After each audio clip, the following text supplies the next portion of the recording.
Assalamualaikum warahmatullahi wabarakatuh. Perkenalkan, nama saya Aulia Nur Asica. Saya dari kelompok 5 dan saya akan memperkenalkan kedua teman saya yang bernama M. Gibran dan Muhammad Fajar.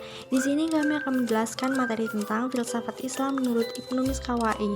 Materi pertama akan disampaikan oleh M. Gibran. Riwayat hidup Ibnu Miskawai. Nama lengkap Ibnu Miskawai adalah Abu Ali Ahmad bin Muhammad bin Yakub Ibnu Miskawai. Ia lahir di kota Rai atau Iran pada 320 Hijriah atau 932 Masehi dan wafat di Aspahan 9 Safar 420 Hijriah atau 16 Februari 1030 Masehi. Ia belajar sejarah dan filsafat serta pernah menjadi qazim atau pustakawan Ibnu Al-Abid, di mana dia dapat menuntut ilmu dan memperoleh banyak hal positif berkat pergaulannya dengan kaum elit. Keahliannya, Ibnu Miskawai lebih dikenal sebagai filsuf akhlak atau etika. Walaupun perhatiannya luas, meliputi ilmu-ilmu yang lain seperti kedreka, bahasa, sejarah, dan sastra. Bahkan dalam literatur Islam, tampaknya hanya Ibnu Miskawai inilah satu-satunya tokoh filsafat akhlak. Ibnu Miskawai banyak meninggalkan karya penting, misalnya Tazhibul Akhlak atau kesempurnaan akhlak, Tertin Asadat atau tentang akhlak dan politik, Al-Siyar atau tentang tingkah laku kehidupan, atau Jawidan Kirot atau koleksi ungkapan bijak. Filsafatnya 1. Metafisika. Menurut Ibnu Miskawai, Tuhan adalah zat yang tidak berjisim, azali dan pencipta. Tuhan esa dalam segala aspek, tidak berbagi-bagi, dan tidak ada sesuatu pun yang setara dengannya. Tuhan ada tanpa diadakan, dan adanya tidak tergantung pada yang lain, sedangkan yang lain membutuhkannya. Tuhan dapat dikenal dengan proporsi negatif karena memakai proporsi positif, yang berarti menyamakannya dengan alam. Ibnu Miskawai juga mengemukakan teori evolusi makhluk hidup yang secara mendasar sama dengan Ikhwan al-Safa. Teori ini terdiri atas 4 tahapan, yaitu 1. Evolusi amineral, yaitu bentuk kehidupan yang dihuni makhluk-makhluk rendah, misal batu, air, dan tanah. 2. Evolusi tumbuhan, yang awalnya muncul adalah rerumputan spontan, kemudian tanaman, lalu pepohonan tingkat tinggi, diantaranya tumbuhan dan hewan terdapat satu bentuk kehidupan tertentu yang tidak dapat digolongkan tumbuhan maupun hewan, namun memiliki ciri-ciri tumbuhan dan hewan, yaitu koral dan euglena. 3. Evolusi hewan, dicirikan antara lain oleh adanya daya gerak dan indera percoba, dan pada hewan yang lebih tinggi mulai adanya inteligensi. Hewan paling tinggi adalah kera. 4. Evolusi manusia,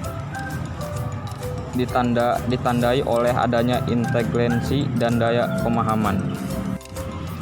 Kemudian ada kenabian. Ibnu Miskawai berpendapat bahwa nabi tidaklah berbeda dengan filsuf dalam hal kedua-duanya memperoleh kebenaran yang sama, hanya cara memperolehnya yang berbeda.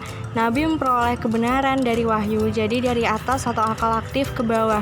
Filsuf memperoleh kebenaran dari bawah ke atas, yaitu dari daya indrawi lalu daya pikir, sehingga dapat berhubungan dan menangkap hakikat-hakikat kebenaran dari akal aktif. Sumber kebenarannya sama-sama akal aktif ya. Kemudian ada jiwa. Jiwa menurut Ibnu Miskawai adalah substansi rohani yang kekal, tidak hancur dengan kematian jasad. Kebahagiaan dan kesengsaraan di akhirat nanti hanya dialami oleh jiwa. Jiwa bersifat imateri ya, karena itu berbeda dengan jasad yang bersifat materi. Mengenai perbedaan dengan jiwa dan jasad, Ibnu Miskawai mengemukakan argumen-argumen sebagai berikut.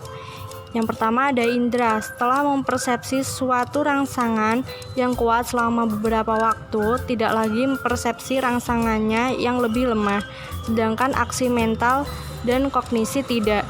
Yang kedua, kita sering memejamkan mata ketika sedang merenungkan suatu hal yang muskil, suatu bukti bahwa indera tidak dibutuhkan waktu itu. Yang ketiga, mempersepsi rangsangan yang kuat merugikan indera, tetapi intelek bisa berkembang dan menjadi kuat dengan mengetahui ide dan paham-paham umum.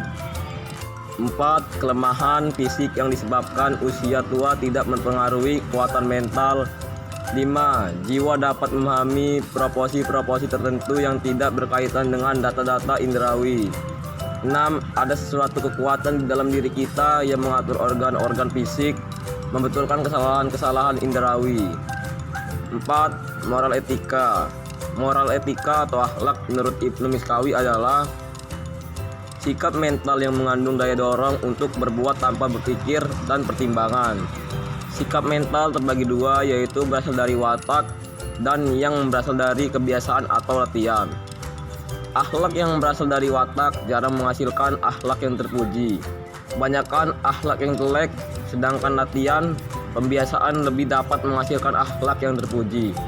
Karena itu, Ibnu Miskawi sangat menekankan pentingnya pendidikan untuk membentuk akhlak yang baik. Dia memberikan perhatian yang penting pada masa kanak-kanak, yang menurutnya mata rantai antara jiwa hewan dengan manusia.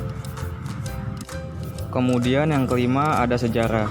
Sejarah merupakan pencerminan struktur politik dan ekonomi masyarakat pada masa tertentu, atau dengan kata lain merupakan rekaman tentang pasang surut kebudayaan suatu bangsa. Sejarah tidak hanya mengumpulkan kenyataan-kenyataan yang telah lampau, tetapi juga menentukan bentuk yang akan datang. Selanjutnya, tujuan pendidikan Islam Ibnu Miskawai. Terwujudnya sikap batin yang mampu mendorong secara spontan untuk melahirkan semua perbuatan yang bernilai baik sehingga mencapai kesempurnaan dan kebahagiaan sejati. Oke, selanjutnya ada teori konvergensi. Dalam membahas pendidikan akhlak, Ibnu Miskawai cenderung bersifat konvergensi ya teman-teman.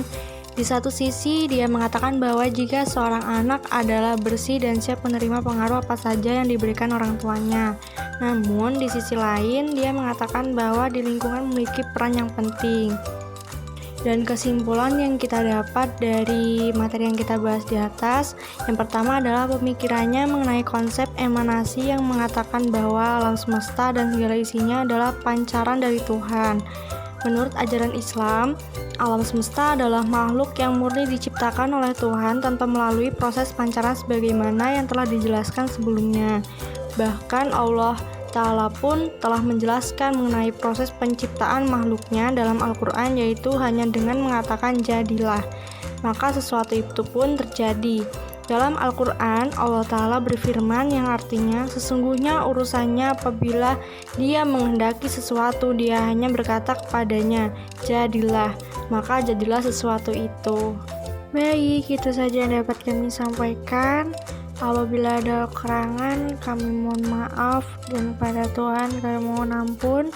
Kami akhiri, wassalamualaikum warahmatullahi wabarakatuh.